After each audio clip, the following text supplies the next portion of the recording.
யோபு 42:2 சொல்கிறது, தேவரீர் சகலத்தையும் செய்ய வல்லவர், நீர் செய்ய நினைத்தது தடைபடாது என்பதை அறிந்திருக்கிறேன்.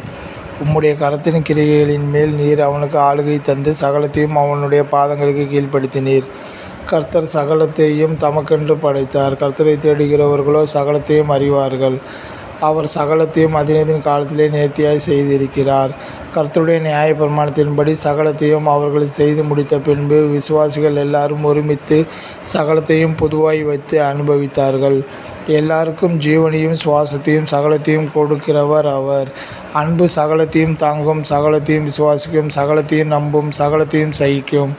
சகலத்தையும் அவருடைய பாதத்திற்கு கீழ்ப்படுத்தினாரே ஆகிலும் சகலமும் அவருக்கு கீழ்ப்படுத்தப்பட்டதென்று சொல்லியிருக்கும்போது சகலத்தையும் தேவருக்கு கீழ்ப்படுத்தினவர் கீழ்ப்படுத்தப்படவில்லை என்பது வெளியரங்கமாயிற்று.